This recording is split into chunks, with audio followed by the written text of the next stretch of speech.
చిరంజీవులారా, అమేయ మాయాబల సంపన్నులైన మారీచ సుబాహులను ఎదుర్కొనడం సులభ సాధ్యం కాదు. నేను చిరకాల తపశ్శక్తి ద్వారా సాధించిన మహాస్త్రాలను తత్తత్ప్రయోగోపసంహారాలతో మీకు ధారపోస్తున్నాను.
దేవతలకు అభివందనాలు.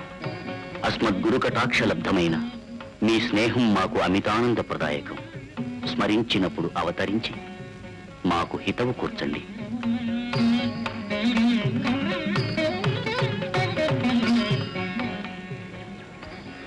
నిష్ఠతో ఈ అస్త్రాలను అర్చించి ధరించి పరిపాలించాలి. ధర్మ సంస్థాపనకే తప్ప అన్యార్థంగా వాటిని వినియోగించరాదన్న నియమంతో వాటిని ఉపయోగించి కామిత ఫల సిద్ధులై జగత్ ప్రసిద్ధులై వర్ధిల్లండి.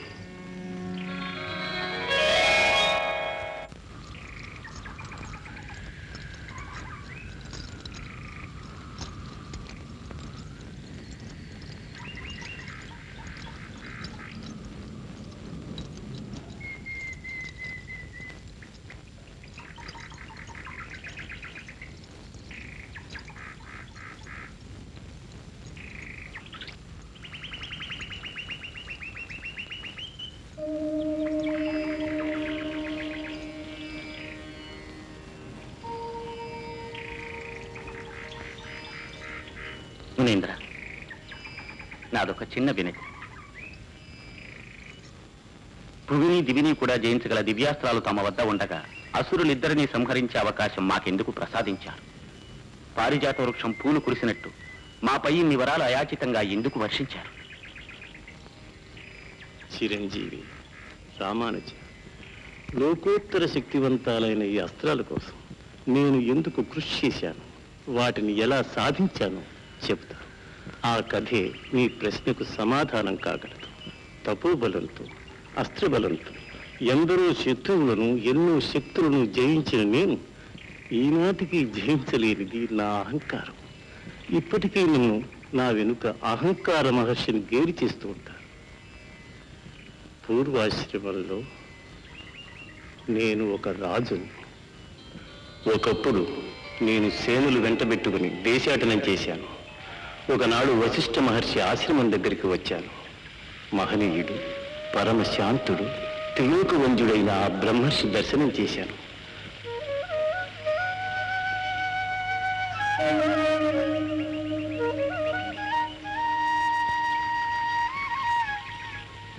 ఎంతో అభిమానంతో, నా యందు వాత్సల్య భావంతో అతిథి మర్యాదలు చేశారు. పత్రం, పుష్పం, ఫలం, తోయమిచ్చి సత్కరించి ఆరగించమన్నారు.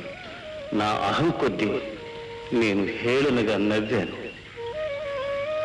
మునీంద్ర, నా వెంట వేలాది సైనికులు, అశ్వగజాది బలాలు వచ్చి దూరాన్ని విడిది చేసి ఉన్నాయి.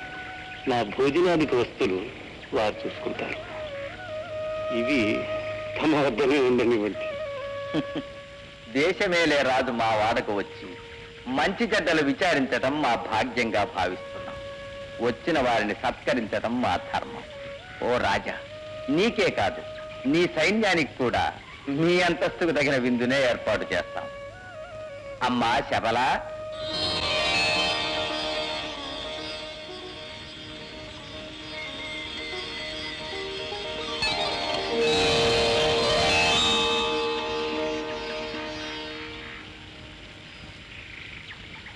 రెప్పపాటు కాలంలో నాకు నా వేలాది బలగానికి అంత గొప్ప విందు అమర్చిన ఆ కామధేను చూడగానే నాలో మదంతో పాటు మత్సరమనే పిశాచి మేలుకుంది.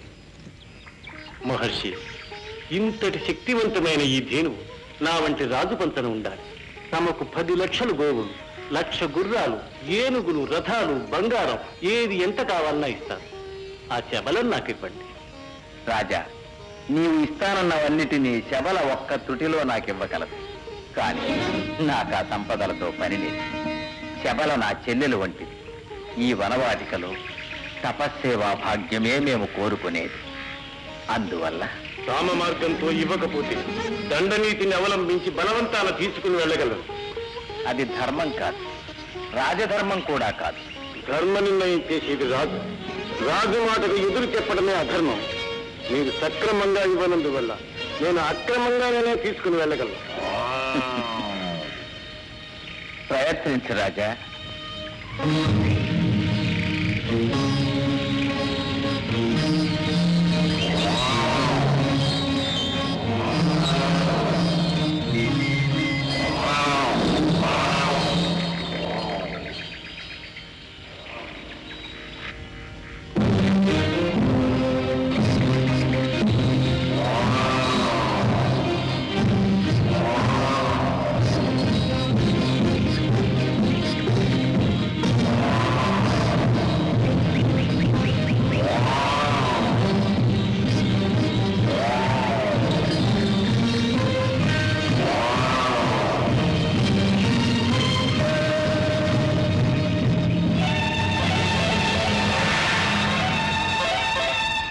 నాకు పంతం పెరిగింది. ఎదిరించాను. ఆ మాయా సైన్యం నా బలగం అంతటిని అశ్వ గజ రథాలతో సహా మేలమట్టం చేసివేసి నాకు రోషం రెట్టించింది. నాకు తెలిసిన కొద్దిపాటి మంత్రాస్త్రాలు అజ్ఞానం కొద్దీ ఆ వశిష్ఠునిపైనే ప్రయోగించాను.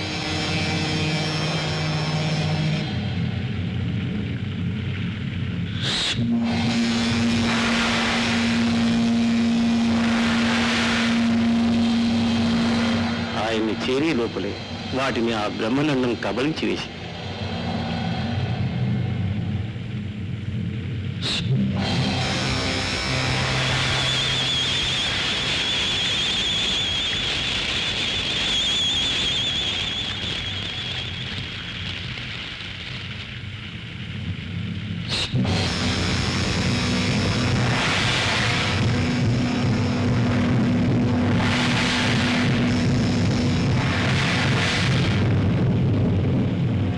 తిరుగులేని బ్రహ్మాస్త్రం కూడా ఆ బ్రహ్మర్షి తేజస్సులో కరిగిపోయి బ్రహ్మబలం ముందు నా క్షాత్ర బలం ఎంత అల్పమైనదో బోధపడింది.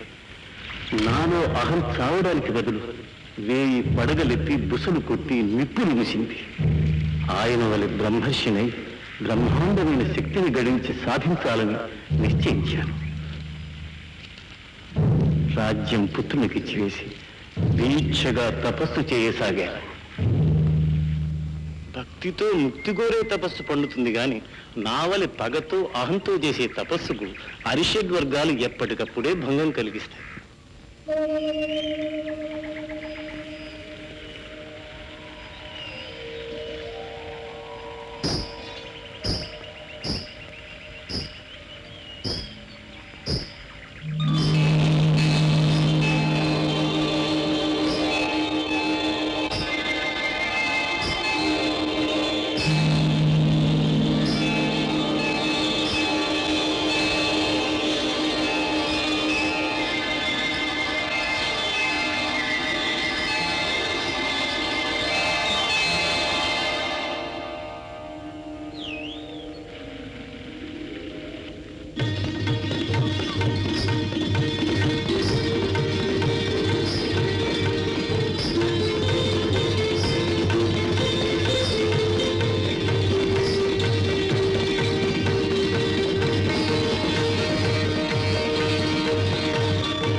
కొంతకాలం పాటు కామం కారు చీకట్లా కమ్మివేసి నా పంతం ఆశలు కూడా అందులో అణిగిపోయాయి.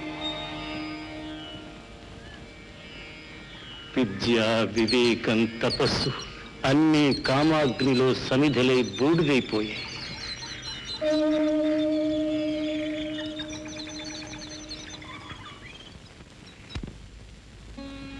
పశ్చాత్తాపంతో తిరిగి తపస్సు ఆరంభించాను.